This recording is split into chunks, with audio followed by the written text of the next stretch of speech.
Hey there, welcome back to the shop. This weekend we decided to lay off on the lathe. It got a little humid and the temperature changed remarkably here in North Carolina. We were 5 degrees last weekend, and today, this is Friday, we're 65 degrees. I have the door open. It's a little rainy, but I didn't want to work on the lathe because the humidity is ridiculous. It's got to be at least 100%. It's crazy. Everything's a little bit moist, so we're not going to work on the lathe, I don't think. Tomorrow it's supposed to be back down into the 30s, so what we're going to do though, I ordered some LED lights from Amazon. These are strip lights that are 4 feet long. You can put 6 of them in a line. The front part of my shop is probably, I'm just guessing, I think it's 28 wide by probably 45, 46 feet long. And we're going to put up a bunch of LED lights. I have fluorescent lights in here now, a couple of LED conversions, but most of them are fluorescent lights. And I have a row of halogen work lights that are screwed to the ceiling on Lazy Susans right down the middle of the shop. So you can kind of turn them where you're working. If you're working on a car, you can turn them and tilt it down into the hood. Or if we're filming like we are now, they're all pointed towards me. They're kind of bright, but you know, they light up very well for filming. But it doesn't light very well for like if you're straight over the lathe. So what my plans was to put these strip lights the length of the shop every 4 feet. So looking at the, you know, it's 1, 2, 3, 4, 5, probably 6 rows of them across the whole shop. And I'm going to start with wherever this runs out at. I think there's 8 of them in here, so that's 32 feet per box. I'm probably going to do probably 24 feet from one end, you know, 24 feet. Stay off the ends of the walls just a little bit. If I need more, then I'll just run them down the perpendicular to the lights that I have. So that's what my plans were now. I'll show you what the lighting is like. I'll turn off the halogen lights and you can see it kind of how dark it is. I won't change the settings on the camera. So the halogen lights put out a lot of light. There's 1, 2, 3 of them, 500 watts pointed right at me. So it lights up pretty good. But you can tell by the shadows in the back. Well, maybe you can't see the shadows in the back. But I just wanted to improve the lighting situation in here. These were fairly inexpensive. I think they were 60 bucks per box. So I got $180 in this. It should be enough to do probably 4 runs, and then I can get rid of all my fluorescent lights and save a little money at the same time. So the next time you see us, we're going to have some LED lights in here, and I'll show you. I might pan up and let you see what I have here. I'll tell you what, let me turn off these halogen lights, and you can see exactly how it is. So that's with the halogen lights on and all the fluorescent lights on. And that's with the halogen lights off. So that's my normal lighting. So it changes pretty dramatically with the without the halogen lights turned on.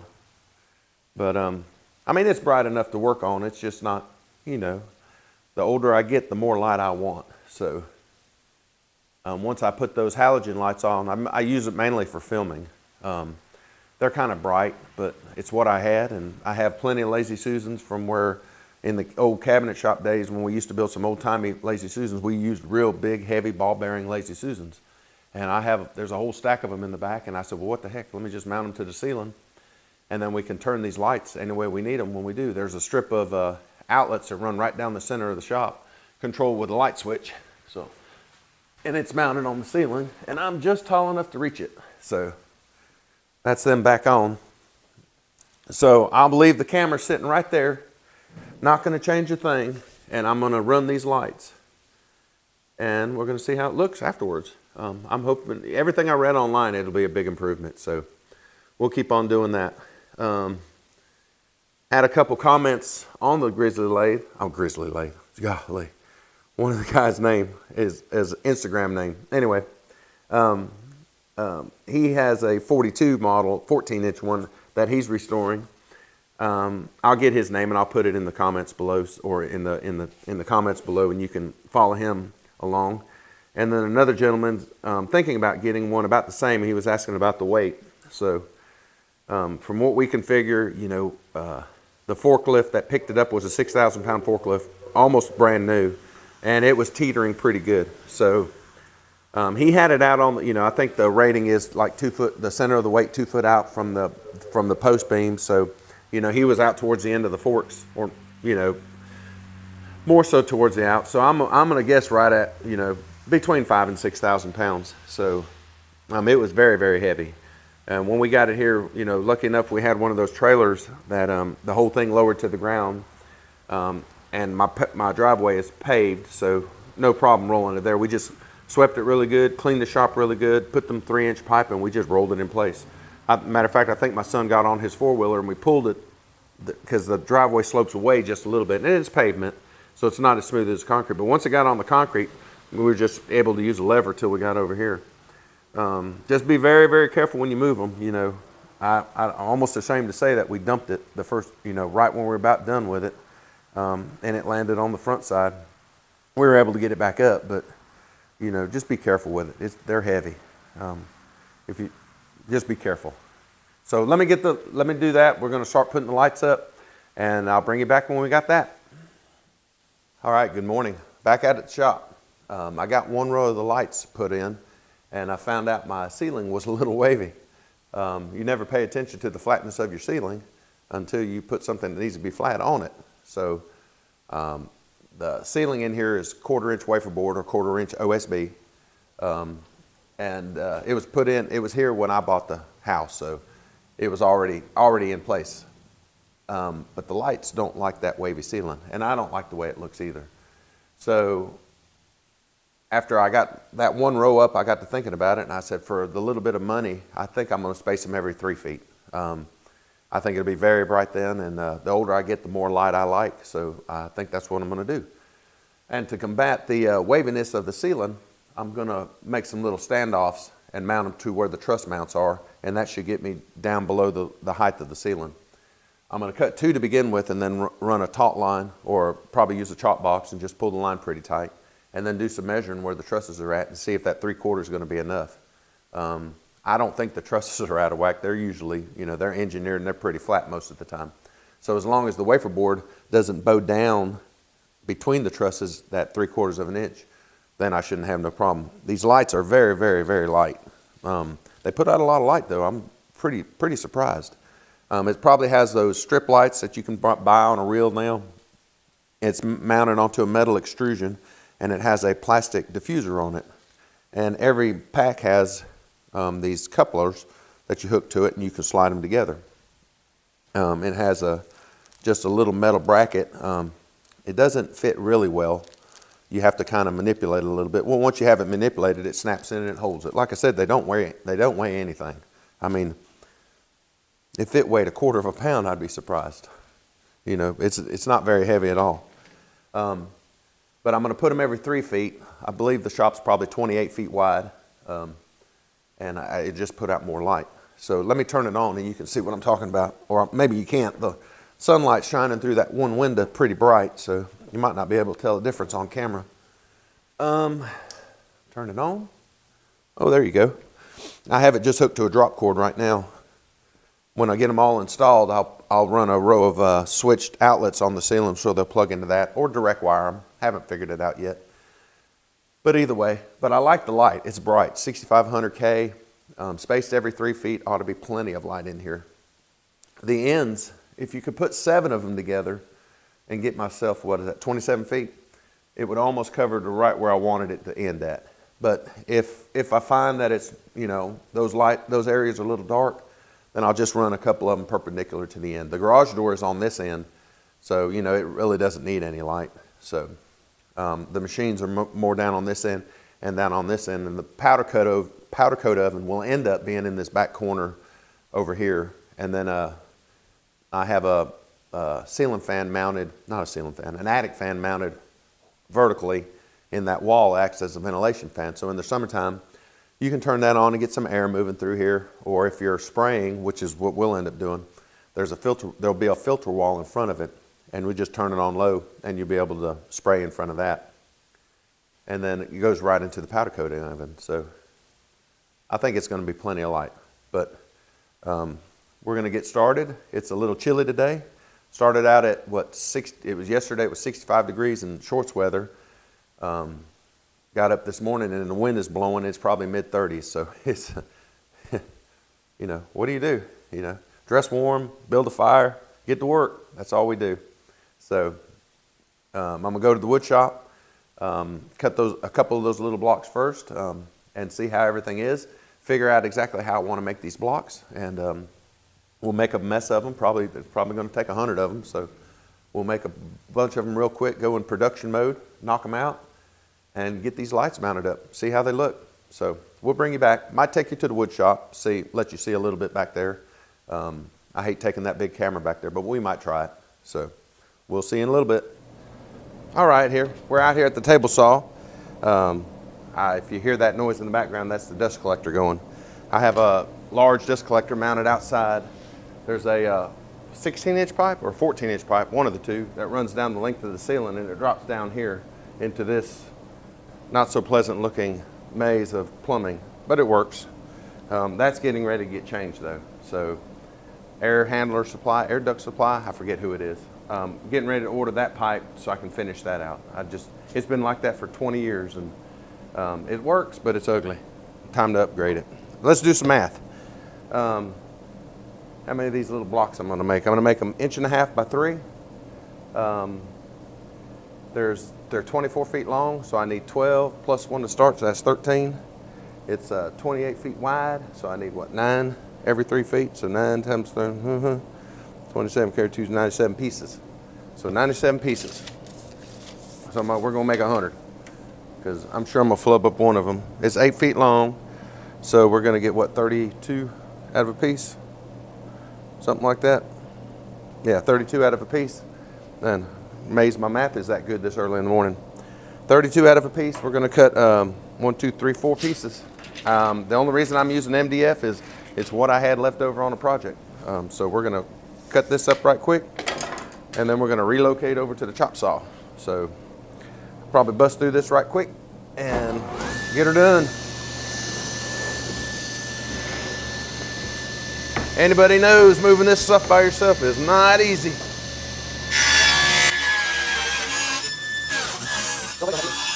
There's one.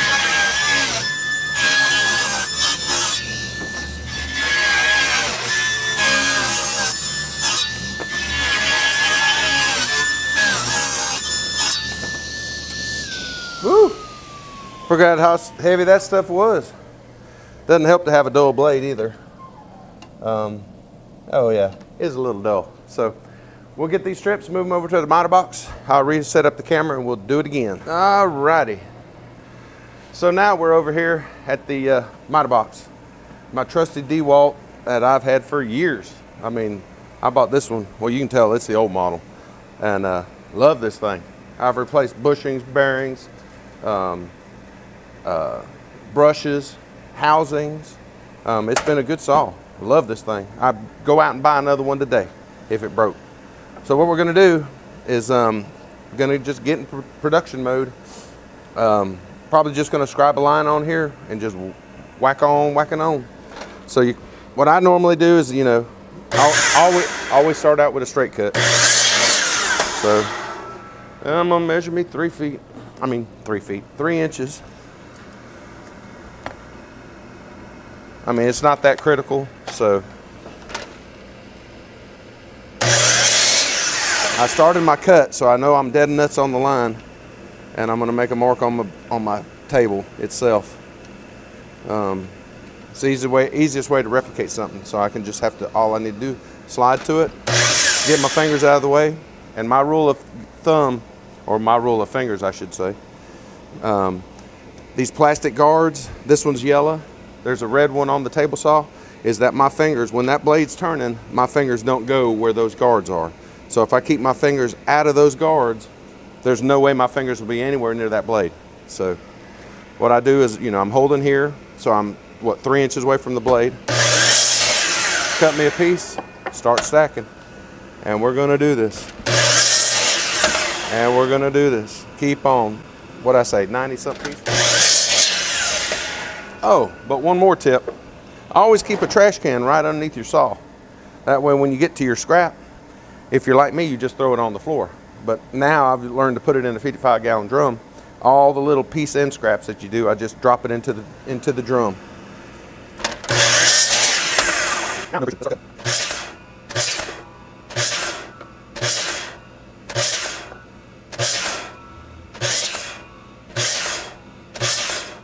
and one for the scrap drum. Oh, and what does Norm say? No important thing to wear than these safety glasses. Don't forget them. A little sawdust in the eye or a little chip in the eye, and you know.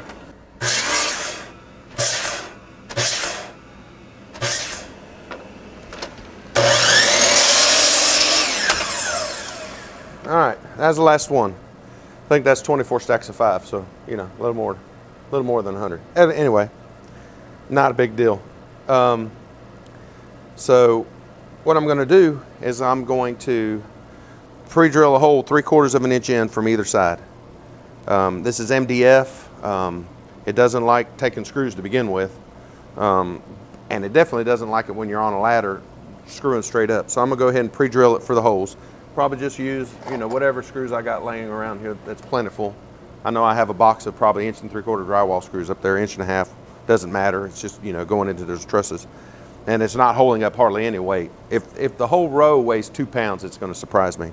And I'll probably go ahead and pre-drill like a 1/16 inch hole right here in the middle to accept that bracket. And might as well go ahead and put the bracket on there. I pulled the string.